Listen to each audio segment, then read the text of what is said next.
오늘 어린이 주일인데 어떤 말씀을 전할까 고민하다가 오늘 본문 말씀이 문득 생각이 나서 이 말씀 묵상하고 준비했습니다. 우리 함께 말씀의 은혜를 나누면서 도전받고 또 결단하고 또 함께 고민해보는 그런 시간 되었으면 좋겠습니다.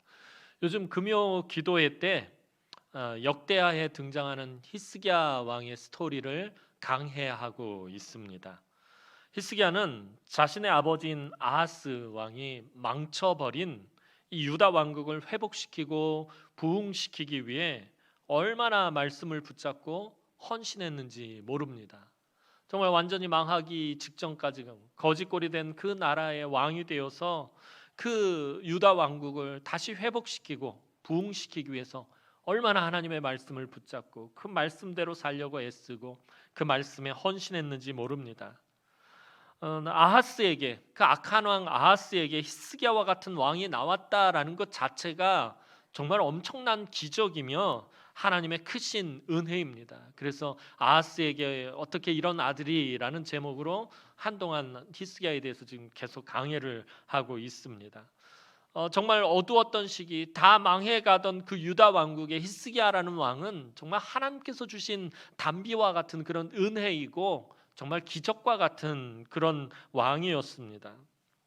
그런데 며칠 전에 우리 집사람이 말씀을 묵상하다가 히스기야의 아들 므낫세가 아버지 히스기야가 그렇게 힘들게 일으켜 놓은 신앙의 유산을 완전히 말아먹은 모습을 보고는 탄식하는 것이었습니다. 그래서 그 본문 이야기하면서 므낫세 이야기를 하면서 저하고 잠깐 이야기를 나눴는데 그때 느낀 것이 신앙의 대를 이어간다라는 것이 얼마나 힘들고 어려운 일인가 하는 것이었습니다.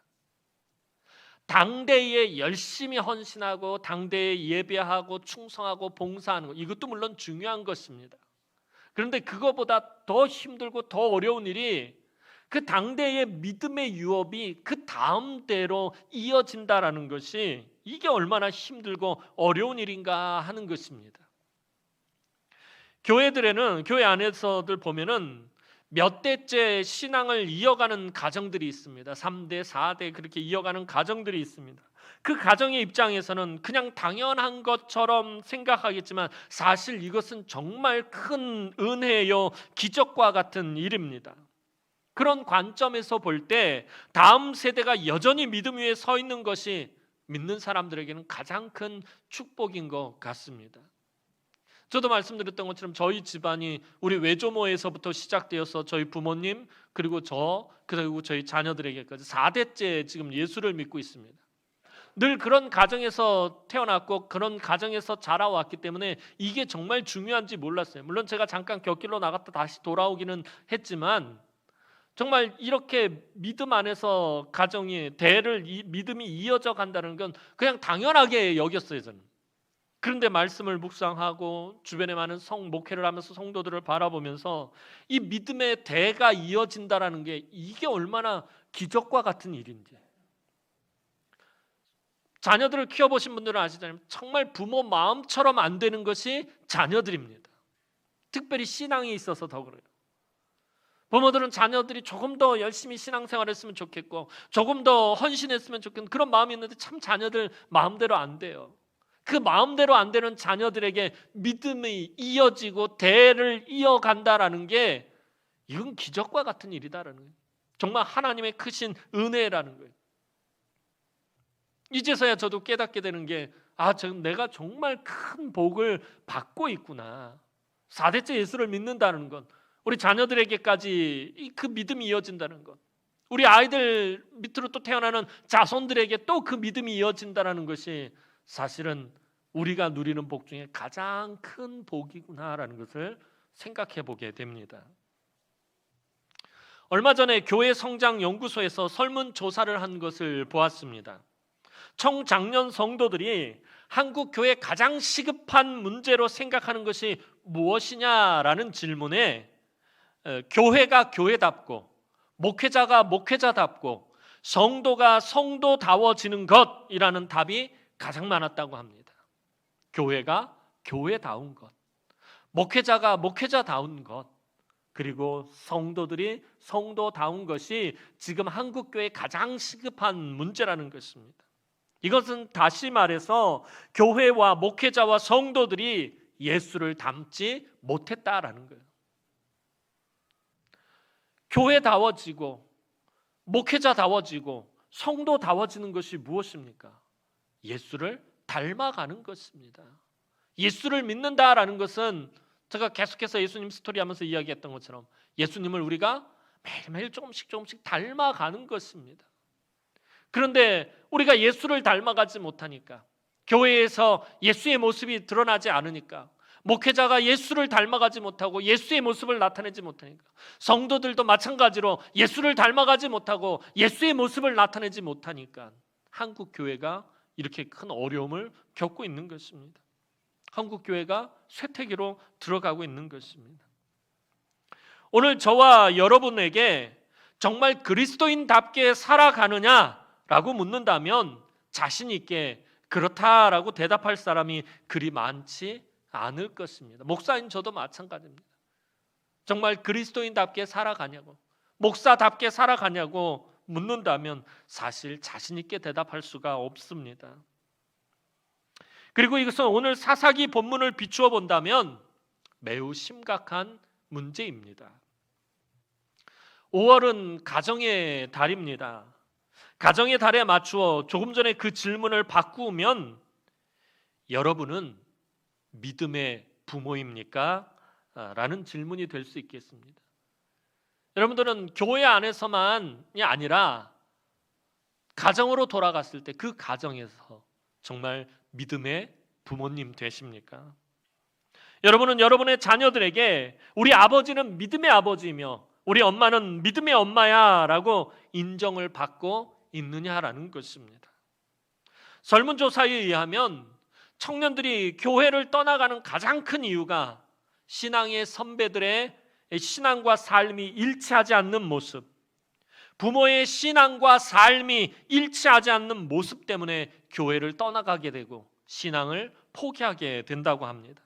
즉 앞선 세대가 삶에서 올바른 신앙의 모범을 보이지 않으면 다음 세대는 믿음의 길을 떠나가든지 아니면 그 신앙이 매우 약해지게 된다라는 것입니다.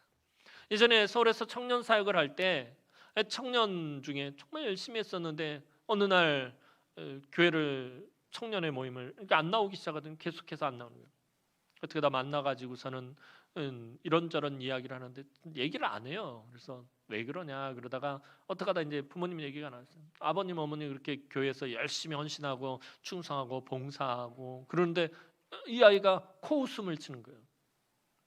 근데 왜 그런가 그랬더니 보니까 부모님이 교회에서는 열심히 헌신하고 봉사하고 막 여기저기서 맡은 사명을 막 그렇게 감당하고 있는데 집에서는 전혀 다른 모습인 거예요.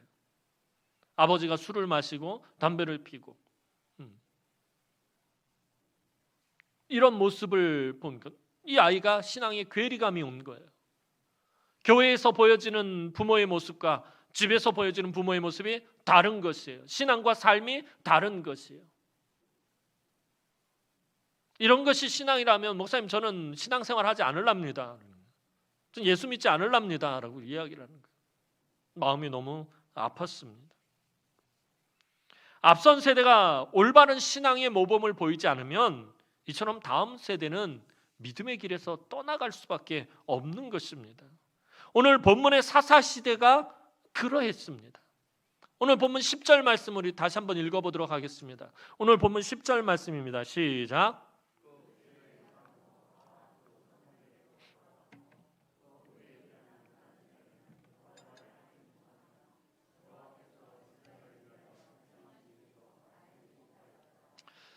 그 세대의 사람도 다 그 조상들에게 돌아갔고 라고 할 때 이 그 세대의 사람이란 여호수아와 함께했던 시대의 사람들 말합니다. 가나안 정복 전쟁을 하나님의 능력으로 수행했던 세대의 사람들이 다 죽었다라는 것을 말합니다. 그런데 그 후에 일어난 다른 세대는 여호와를 알지 못하며 여호와께서 이스라엘을 위하여 행하신 일도 알지 못하였더라라고 사사기 기자는 기록하고 있습니다. 지금 이스라엘의 가장 큰 문제가 무엇입니까? 이스라엘 가운데 지금 다른 세대가 형성되었다라는 것입니다. 여호수아가 살아있을 때까지는 그런대로 괜찮았습니다. 그런데 여호수아와 그 시대의 사람들이 죽자 급격하게 이스라엘이 무너지기 시작했습니다. 왜냐하면 신앙이 제대로 이어지지 않고 끊어졌기 때문입니다. 앞선 세대가 지나가면 다음 세대가 등장하는 것 당연합니다. 강물같이 흐르는 강물과 같이 앞선 세대가 지나가면 다음 세대가 자연의 이치대로 등장하게 됩니다. 그런데 오늘 본문은 다음 세대라고 하지 않고 다른 세대라고 아주 충격적인 표현을 사용하고 있어요. 우린 그냥 2장 10절 말씀 보면서 다른 세대, 그 후에 일어난 다른 세대라고 말하고 그렇게 보고 있지만, 이게 이 당시의 개념으로 보면은 하나님을 섬기는 백성들에게 다른 세대가 생겨났다는 거예요. 되게 충격적인 표현을 지금 사사기 기자는 말하고 있다는 거예요. 이 다르다라는 게 뭐예요? 영어 성경을 살펴봤더니 another generation이라고 되어 있어요. 제3의, 제4의 전혀 다른 그런 세대가 등장했다는, 계속해서 different generation이라는 뜻이에요. 완전히 다르다라는 것이에요. 다음 세대는요, 시간이나 공간적인 부분에 있어서 가장 가까운 세대를 말하는 거예요. 신앙도 마찬가지고요. 앞선 세대와 계속해서 연계되어져 가고 연결되어져 있는, 신앙의 고리가 묶여 있는 걸 다음 세대라고 해요. 그런데 다른 세대는 앞선 세대와 아무런 관련이 없다는 거예요. 전혀 다르다라는 거예요. 연관성이 없다라는 거예요. 그런 세대가 지금 이스라엘 가운데 형성이 된 것입니다. 그럼 다른 세대, 어떤 세대를 말하는 것입니까? 오늘 본문에서 보면 하나님을 알지 못하고 하나님이 이스라엘을 위하여 행하신 일을 알지 못하는 세대라고 말합니다. 신앙이 완전히 단절되었다라는 것입니다. 이스라엘이 어떤 민족입니까? 하나님께 직접 선택을 받고 하나님께 직접 말씀을 받은 나라이고 하나님께 직접 비전을 받은 나라입니다. 제사장 나라로 거룩한 사명을 받은 나라입니다. 그런데 그런 나라가 하나님을 알지 못하고 하나님이 이스라엘을 위하여 행하신 일을 알지 못하게 되었다. 굉장히 충격적인 일이다라는 것입니다. 이스라엘의 신앙이 단절되었다라는 것입니다. 어디서부터 잘못된 것입니까? 아마 순식간에 이렇게 되지는 않았을 것입니다. 하룻밤 자고 일어났더니 다들 신앙을 잃어버리고 전혀 다른 세대가 등장했다, 이런 것 아닐 것입니다. 이것은 앞선 세대가 신앙의 유산을 제대로 물려주지 못했기 때문입니다. 가나안 정복 전쟁을 얼추 마치고 여호수아 14장에서 이스라엘은 각 지파별로 제비뽑기를 통해서 땅을 분배받았습니다. 그리고 각 지파는 자기 분배받은 땅으로 이동해서 그곳에서 정착하기 시작합니다. 그런데 여기서 문제가 발생한 것입니다. 그들이 땅을 차지하기 전에 아주 치열하게 정복 전쟁을 할 때는 사실 아무런 문제가 없었어요. 그런데 땅을 분배받고 그곳에 정착하면서부터 문제가 생기기 시작했다는 것입니다. 이스라엘 백성들은 그 땅에 적응하는데 너무 많은 시간과 열심을 투자했다라는 것입니다. 즉 분배받은 땅에서 잘 정착하고 잘 살기 위해서 타협을 하기 시작했다라는 것입니다. 이스라엘 백성들의 삶의 목적이 변했다는 거예요. 가나안 정복 전쟁을 할 때는 하나님 제사장 나라로서 부름받은 그 사명대로 그들이 뜨겁게 열정적으로 그렇게 하나님만 붙잡고 나아갔는데 마침내 땅을 정복하고 차지하고 그 땅에 정착하면서부터 삶의 목적이 바뀌어버렸어요. 제사장 나라로서의 삶을 살아가는 것이 아니라 그 땅에서 어떻게 하면 잘 정착하고 어떻게 하면 잘 적응해서 잘 먹고 잘 살고 어떻게 하면 성공하는 삶을 살 것인가, 이것이 그들의 삶의 목적으로 변해버린 것입니다. 그러다 보니까 타협을 하기 시작해요. 목적이 변하면 타협을 하게 돼버리는 것입니다. 지금까지 농사를 지어본 경험이 없는 이스라엘 백성들은 농사를 너무나도 잘 짓는 가나안 사람들을 눈여겨보기 시작했습니다. 그 땅에서 이미 수백 년 동안 정착해서 농경사회를 이루면서 수백 년 동안 계속해서 그 땅에서 농사를 지어온 사람들이니 얼마나 농사를 잘 짓겠습니까? 그 가나안 사람들을 눈여겨보기 시작합니다. 그런데 하나님은 그 가나안 사람들에 대해서 어떤 명령을 내리셨죠? 반드시 그 땅에서 다 그들을 몰아내라. 그 땅에서 다 쫓아내라. 하나님은 가나안 족속을 쫓아내지 못하면 그들이 이스라엘 자손들의 옆구리에 가시가 되고 올무가 될 것이라고 분명히 경고하셨습니다. 왜 하나님 그들을 쫓아내라고 하신 것입니까? 이스라엘 자손이 얼마나 연약한 자들인지 알고 있었기 때문에, 쉽게 미혹되고 쉽게 타락할 것을 아셨기 때문에 그들을 미혹하고 그들을 타락시킬 가나안 족속들을 그 땅에서 빨리 쫓아내라고 하나님은 명령하신 것이었습니다. 그런데 이스라엘은 가나안 땅에서 잘 먹고 잘 살기 위해서 그만 그들과 타협을 하고 말았습니다. 삶의 목적이 바뀌었으니까. 하나님의 제사장 나라로서 사는 것이 아니라 그 땅에서 어떻게 하면 잘 살 수 있을까? 이제 분배받은 이 땅에서 어떻게 하면 내가 배부르게 살 수 있을까? 어떻게 하면 성공하는 삶을 살 수 있을까? 삶의 목적이 변해버린 거예요. 그래서 타협을 한 것입니다. 농사 짓는 방법을 알기 위해서 가나안 사람들을 쫓아내지 않았습니다. 그들과 함께 잘 살고 그들과 함께 농사 짓고 그들과 함께 평화롭게 살면 또 함께 배부르면 그게 좋은 것 아닌가라는 생각을 합니다. 가나안 사람들에게 농사 짓는 법을 배우다가 그들이 섬기는, 농사를 관장하고 비를 내리게 하는 신인 바알을 드디어 알게 됩니다. 이스라엘 자손들이 바알을 드디어 만나게 되었습니다. 처음에는 첫 만남에서는 바알에게 그렇게 관심을 주지 않았습니다. 왜냐하면 자기들은 오직 하나님만을 섬기는 선택받은 족속이었기 때문이었습니다. 여호수아가 살아있는 동안에는 바알에게 눈길을 주지 않았습니다. 관심을 크게 드러내지 않았습니다. 그런데 여호수아가 죽으면서 문제가 발생하는 거예요. 오늘 우리가 읽지는 않았지만 사사기 2장 7절 말씀 보도록 하겠습니다. 사사기 2장 7절 말씀입니다. 시작.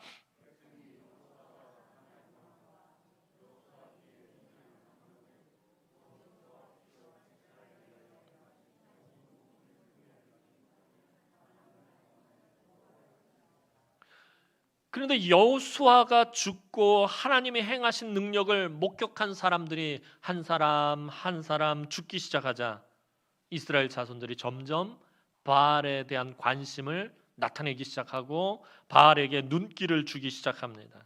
그리고 한 세대가 지나자 그 다음 세대부터는 완전히 바알을 섬기며 하나님 목전에서 악을 행하게 되었습니다.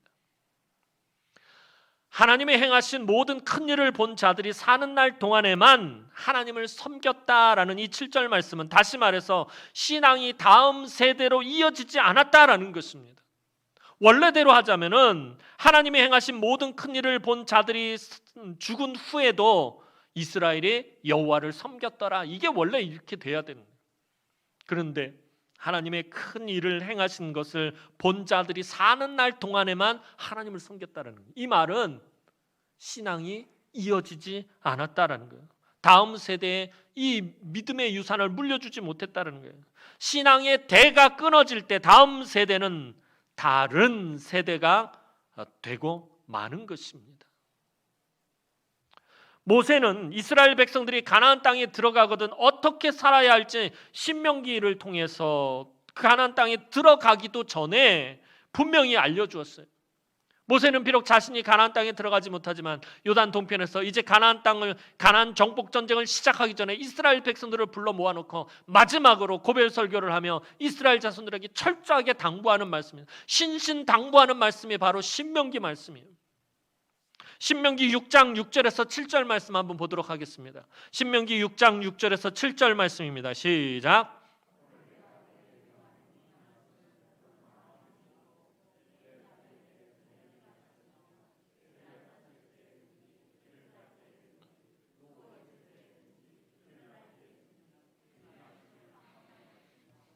모세가 이스라엘 자손들에게 지금 아주 신신당부하고 있는 게 뭐예요? 이 말씀을 부지런히 가르치라라는 거예요. 여기서 이 부지런히 가르치라라는 말 아주 중요합니다. 성경에서 이 가르치다라는 말이 나올 때 이 가르치다라는 말은 우리가 기본적으로 생각하는 그런 것과는 좀 다른 것입니다. 이 부지런히 가르치라는 말씀 무엇을 의미하는 것입니까? 이 가르친다라는 것은 행동으로 가르치는 것을 말합니다. 마땅히 행할 길을 아이에게 가르치라. 그리하면 그가 늙어도 그 길에서 떠나지 아니하리라라는 말씀에서 마땅히 행할 길을 아이에게 가르치라라는 이 가르치다라는 말, 오늘도 부지런히 가르치라라는 이 모세의 이 말씀, 이 가르치다라는 것은 지식적으로만 가르치는 것이 아니라 가르치는 사람이 행동으로 가르치는 것을 의미하는 것입니다. 즉 실천과 모범으로 가르치라는 것입니다. 부모는 그 집에서 믿음의 제사장으로서 신앙으로 가정을 세워가는 사람입니다. 믿음으로 가정을 세우기 위해서는 부모가 먼저 믿음 위에 바로 서 있어야 돼요. 부모가 먼저 믿음대로 말씀대로 살아야 한다라는 것입니다. 부모가 먼저 예배, 헌금, 기도, 찬양의 본을 보여주어야 합니다. 그냥 형식적인 모습이 아닌 삶 가운데서 진실하고 실천적인 모습이 보여야 한다라는 것입니다. 그냥 주일날 예배만 왔다 가고 그냥 헌금하고 그냥 부서 참석하고 이 정도가 아니라 예배하는 부모님의 모습이 정말 진실하고 실천적이고 참되다라는 것을 자녀들이 볼 수 있어야 한다는 거예요. 우리 아버지는 정말 예배를 진실하게 드려요. 우리 어머니는 정말 헌금에 있어서 정말 하나님 앞에서 진실하게 헌금하죠. 우리 어머니는 정말 기도에 있어서만큼은 정말 눈물 흘려가면서 하나님 앞에 매달리고 하나님 앞에 무릎 꿇기를 쉬지 않는 분이에요. 그 진실함, 그 실천적인 모습이 다음 세대에게 보여져야 한다는 것입니다. 집에 앉아서 식사를 하든지 다른 곳에 여행을 가든지 집에 누워서 쉴 때든지 일어나서 일할 때든지 항상 하나님과 동행하며 말씀대로 사는 모습을 자녀들에게 보여야 합니다. 그것이 부지런히 가르치는 것입니다. 신명기 7절 말씀에서 앉았을 때든지 길을 갈 때든지 누워 있을 때든지 일어날 때든지라는 이 구절은 우리의 삶을 표현하는 것이에요. 우리가 살아가는 그 삶 가운데서 항상 하나님과 동행하고 말씀대로 사는 모습을 자녀들에게 보여야 한다는 거예요. 아까 말씀드렸던 것처럼 그리스도인다운 삶의 모습을 자녀들에게 보여주어야 한다는 거예요. 부모라고 완전할 수는 없습니다. 그죠? 저와 여러분들 부모님들 된 분들은 완전한 부모는 세상에 없어요. 부모라고 완전할 수 없어요. 때로는 실수도 하고 때로는 실패도 하고 때로는 넘어지기도 합니다. 그런데 부모가 실패하고 넘어졌을 때 믿음으로 어떻게 극복해 가는지, 부모가 실패하고 넘어졌을 때 말씀과 기도로 어떻게 이겨내는지 자녀들에게 보여줄 수 있어야 한다는 것입니다. 이것이 부지런히 가르치는 것이며 믿음을 유산으로 물려주는 것입니다. 그런데 부모가 세상과 타협을 하기 시작하면 자녀들의 신앙에 문제가 생기기 시작한다는 거예요. 부모들이 믿음의 목적이 변질되기 시작을 하면 자녀들의 믿음도 변질되기 시작한다는 거예요. 하나님이 이스라엘 자손에게 농사 짓는 법을 알려주지 않은 것이 아닙니다. 가나안 땅에 들어가기 전에 모세를 통해서 이스라엘 자손들이 그 가나안 땅을 차지하면 어떻게 농사를 지어야 할지 하나님 분명히 알려주셨어요. 하나님 무엇을 통해 알려주셨냐면 여호와의 절기들을 통해서 알려주셨다는 거예요. 유월절과 오순절과 초막절, 이 절기들의 이 바탕에 베이스가 무엇이냐면 농사 짓는 것과 관련이 있다는 거예요. 이 절기들은 언제 씨를 뿌려야 할지, 언제 수확을 해야 할지, 언제 창고에 들여야 할지 그것들을 가르쳐주는 절기이기도 하다는 거예요. 하나님 앞에 단순히 모여서 예배하는 절기가 아니라 이스라엘 자손들이 가나안 땅에 들어가서 어떻게 농사 지으면서 살아야 할지 그것을 알려주는 방법이 바로 이 하나님이 이스라엘 자손들에게 주신 절기들인 것입니다. 그런데 이스라엘 백성들이 가나안 땅에서 정착하는 과정에 하나님의 절기대로 농사를 짓는 것보다 바알의 방법대로 농사 짓는 것이 더 쉽고 더 편하다라고 생각을 하기 시작했어요. 그래서 하나님과 함께 힘들고 어려운 길을 가기보다는 바알의 쉽고 빠르고 편한 길을 선택했다라는 것입니다. 그런데 자녀들도 이 모습을 보고 그대로 따라하게 되었습니다. 오늘날로 치자면 어른들이 세상에 나가서 말씀대로 믿음대로 하나님과 함께 비록 힘들고 어려운 길이지만 그 신앙을 지키기 위해서 그렇게 살려고 하는 것이 아니라 세상에서 세상의 방법대로 편하고 쉬운 것들을 따라가면서 그렇게 살기로 했는데 자녀들이 그것을 보고 그대로 따라하게 되었다라는 것입니다. 그러다 보니 다음 세대가 하나님을 알지도 못하고 하나님이 행하신 일도 알지 못하고 완전히 다른 세대가 되고 만 것입니다. 마태복음 10장 14절 말씀 보도록 하겠습니다. 마태복음 10장 14절 말씀입니다. 시작.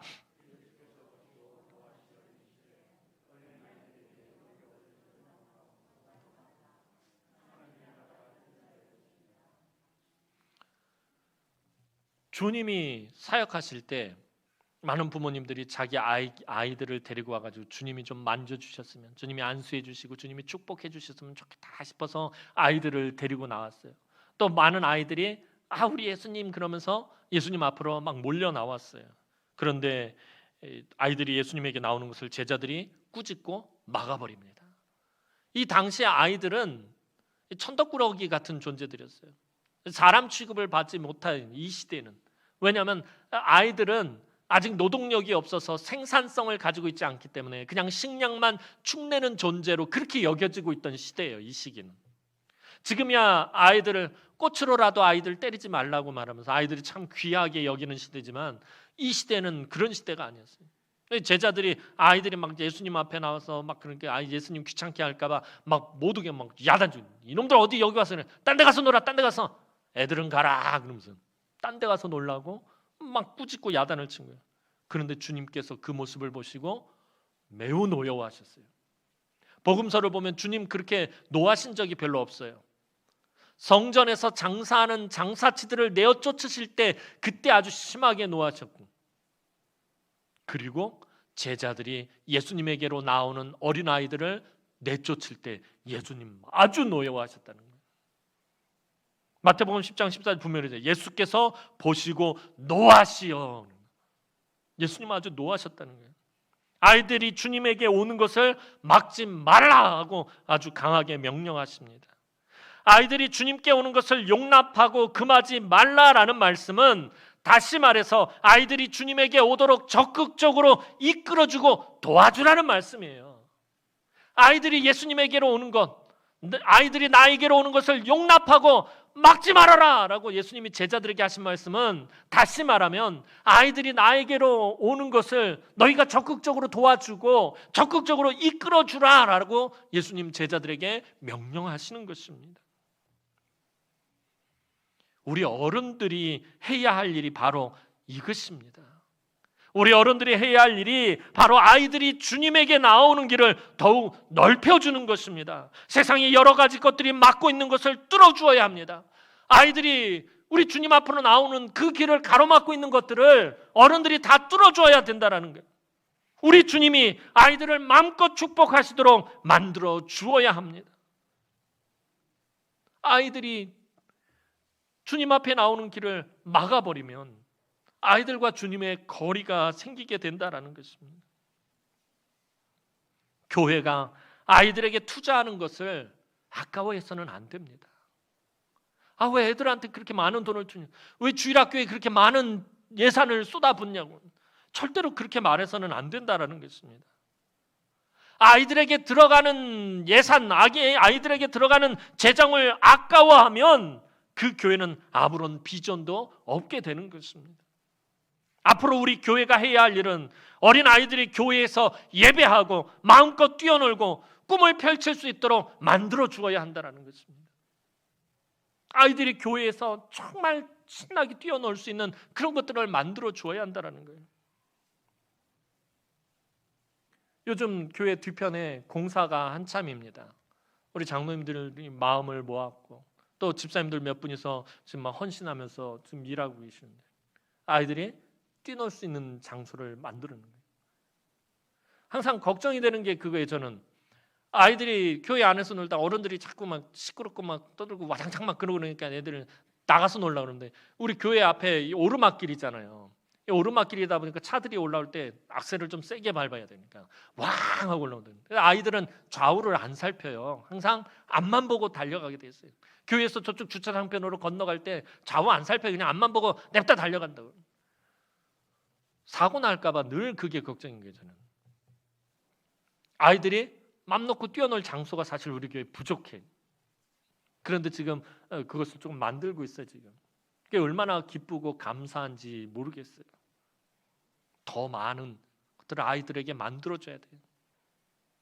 아이들이 교회에서 마음껏 뛰놀 수 있고 또 마음껏 예배하고 또 그 꿈을 펼칠 수 있는 장소들을 어른들이 계속해서 만들어 주어야 한다는 거예요.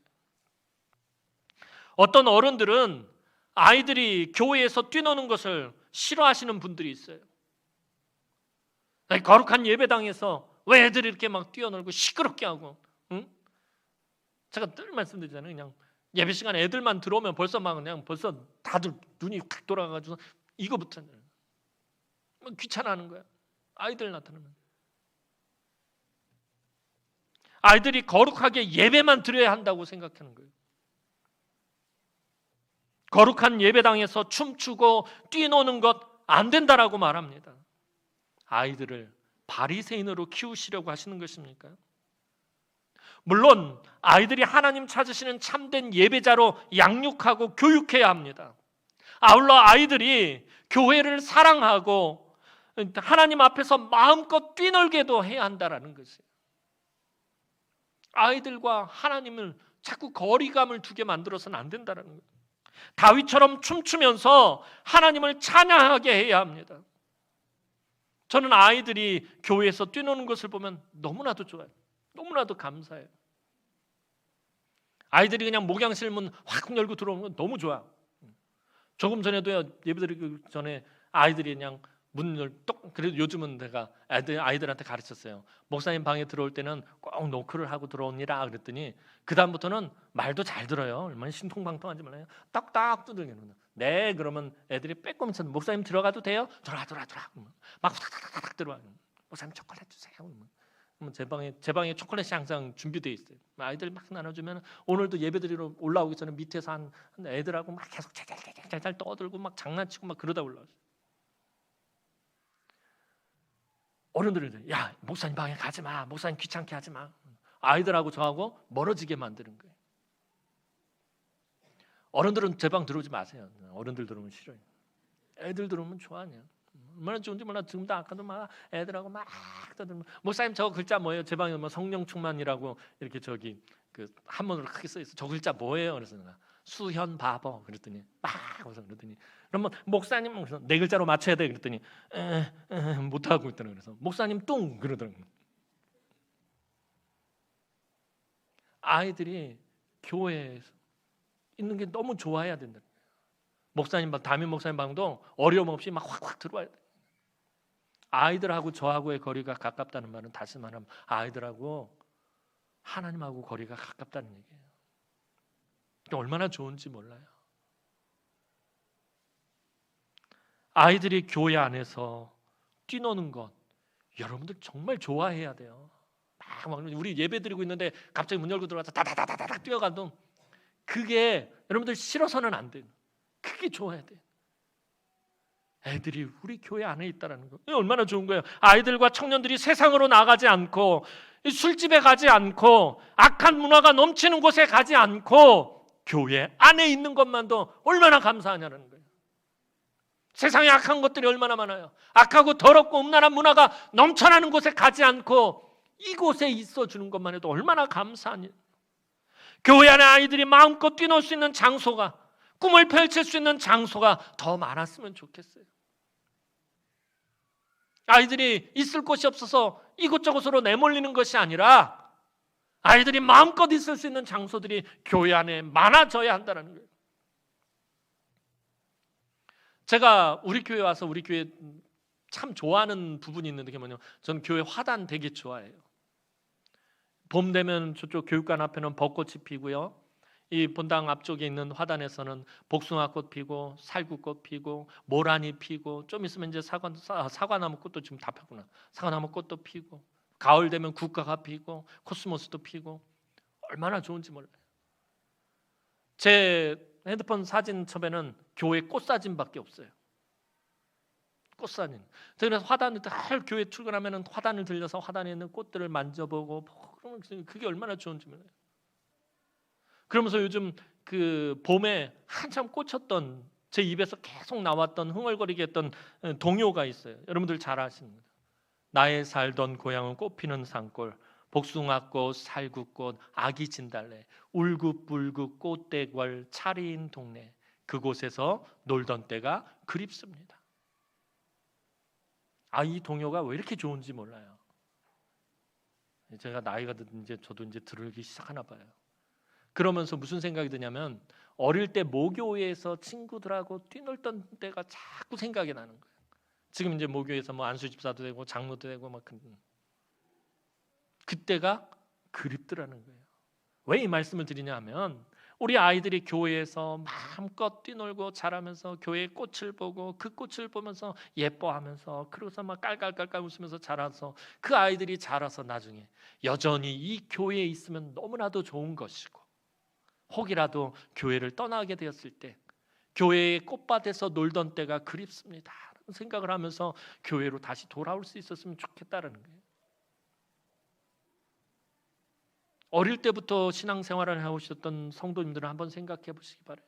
어렸을 때 교회에서 여름 성경학교 때, 주일학교 때 놀던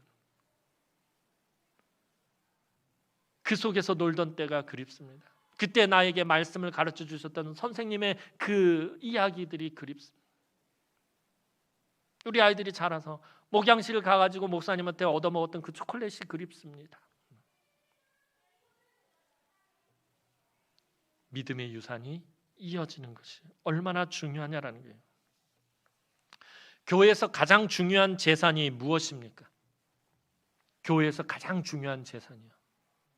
교회 부동산, 화려하게 건축한 본당 건물과 교육관, 또 넓은 주차장, 그리고 여러 가지 편의시설들, 그리고 부요한 재정, 이런 것이라고 생각하십니까? 아닙니다. 교회의 가장 귀한 재산은 다음 세대입니다. 우리의 어린 아이들입니다. 청소년과 청년들입니다. 예수님은 어린 아이들의 마음에 하나님 나라를 넣어주라고 말씀하시는데 우리 어른들은 자꾸 어린이들에게 어른들의 가치관과 어른들의 사고방식을 넣어주려고만 한다는 거예요. 모범은 보이지 않고 실천은 하지 않고 자꾸 말로만 가르치려고 합니다. 그러면 다음 세대는 다른 세대가 되고 마는 것입니다. 사랑하는 성도 여러분, 우리 남은교회가 앞으로도 계속 지향해야 할 것은 다음 세대를 세우는 것입니다. 아이들에게 투자하는 것을 아까워해서는 안 됩니다. 교육부서에 들어가는 재정들을 아까워해서는 안 되는 거예요. 빚을 내서라도 더 해줘야 돼요. 우리 아이들에게 필요한 것이 무엇인지. 여러분들 사교육비가 얼마나 많이 나갑니까? 각자 가정에선 아이들을 학원 보내고 뭐 여러 가지 하느라고 허리띠 졸라매고 그러면서 아이들에게 여러 가지 것들을 가르치는데 온갖 것들을 다 아낌없이 투자하고 있는데 교회에서는 아이들을 신앙으로 바로 세워 나가는 것에 있어서 왜 이렇게 아까워하고 투자하지 못하느냐는. 주일학교에 조금만 뭔가를 더하면은 왜 이렇게 돈이 많이 들어갔냐는. 빚을 내서라도 해줘야 돼. 교회가 있는 거 기둥이라도 팔아서 아이들을 해줘야 된다는 거예요. 교회 떠나가지 않도록 만들어야 되고 교회 안에서 마음껏 뛰놀도록 만들어줘야 되고 교회 안에서 마음껏 예배할 수 있도록 교회가 아이들 중심으로 변해야 다음 세대가 다른 세대가 되지 않는다라는 거예요. 당대에 저와 여러분 때에 아무리 열심히 잘하고 그러고 가버리면 무슨 소용이 있겠느냐는 거예요. 여러분 좋은 교회 건물 건축해놓고 또 여러 가지 것들을 다 만들어놨는데 그것을 이어받을 다음 세대가 없다면 그게 무슨 소용이 있겠느냐라는 거예요. 우리가 돈을 많이 남겨서 예를 들면 막 100억씩 남겨서 다음 세대도 주려고 교회 재정을 만들어 놨는데 그 100억을 쓸 다음 세대가 없다면 그 100억이 무슨 소용이 있고 그걸 뭐하러 만들어 놨느냐라는 거예요. 아무 소용이 없잖아요. 아이들에게 투자하는 것, 아이들을 양육하고 교육하는 것 절대로 아까워해서는 안 된다는 거예요. 교회에서 아이들의 소리가 들리지 않으면 그 교회는 망한 것입니다. 노예 목사님들 모여서 지난번에 모여서 이야기하는데 목사님들 막 탄식을 해요. 어느 때부터인지 교회 안에서 아이들의 소리가 줄어들기 시작한다는 거예요. 뛰노는 아이들이 보이지 않는 거예요. 찬양하는 아이들 소리가 들리지 않더라는 거예요. 우리 교회는 여기저기서 아이들의 울고 웃고 떠들고 뛰어다니는 소리가 들립니까? 그 소리가 들린다면, 그렇다면 아직 펄펄 살아있는 교회입니다. 소망이 있는 교회입니다. 우리 어른들이 힘들어도 더 쎄 빠지게 더 교육에 힘쓰고 믿음의 뒷바라지를 해야 합니다. 제가 이 경상도 와서 알게 된 게 있어요. 이 쎄 빠지다는 말이에요. 이 쎄가 이거죠. 이 막 일을 막 너무 힘들게 하면 이 혀가 빠질 정도로 힘들게 일하는 거예요. 쎄 빠지게 아이들 뒷바라지 해야 된다는 거예요. 가정에서만 그러는 것이 아니라 교회 안에서도 우리 아이들을 위해서 여러분들 정말 쎄 빠지게 뒷바라지하고 쎄 빠지게 여러분들이 실천하고 여러분들이 쎄 빠지게 모범을 보여야 한다는 것입니다. 우리 어른들이 먼저 말씀대로 살고 실천하고 애쓰는 모습을 보여줘야 합니다. 우리가 무엇을 물려주겠습니까? 우리 아이들에게. 앞선 세대가 말씀을 붙잡고 믿음을 지키기 위해 열심히 살았더니 하나님의 은혜를 풍성하게 누렸더라. 근데 이런 믿음의 유산이 물려져야 되지 않겠습니까? 우리 아버지가 믿음을 지키기 위해서 믿음대로 정말 살았더니 하나님의 큰 은혜를 누렸더라. 나도 우리 아버지처럼 살고 싶다. 우리 어머니가 하나님 앞에서 매일같이 눈물을 흘리며 무릎 꿇고 기도했더니 그 기도의 응답을 누렸다. 나도 우리 어머니처럼 기도하면서 살고 싶다. 우리 어머니 아버지가 교회에서 그렇게 충성하고 헌신했더니 교회의 부흥의 불길이 타오르더라. 나도 다음 세대의 부흥의 불길을 이루고 싶다는 이 믿음의 유산을 물려받아야 되지 않겠느냐. 이 믿음의 유산을 물려주어서 다음 세대에도 믿음의 선한 역사를 대를 거듭해서 이어나가는, 우리 당대에만 끝나는 것이 아니라 대를 거듭해서 이어나가는 사랑하는 주의 귀한 우리 남흥의 모든 성도들, 우리 남흥교회가 되기를 주님의 이름으로 축원합니다. 기도드리겠습니다. 사랑과 은혜가 많으신 아버지 하나님, 은혜와 사랑을 진심으로 감사를 드립니다. 이 재단에 하나님, 다른 세대가 일어나는 것이 아니라 온전히 믿음의 유산을 물려받은 다음 세대가 세워지게 하여 주옵소서. 다음 세대도 여전히 이 재단에서 예배하고 여전히 이 재단에서 충성하고 헌신하며 거룩한 부흥의 불길을 이루어가게 하여 주옵소서.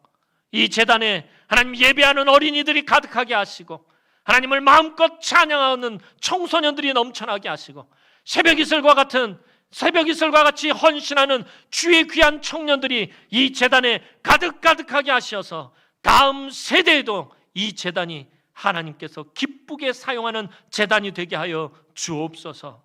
감사를 드렸고 예수님의 이름으로 기도하옵나이다. 아멘.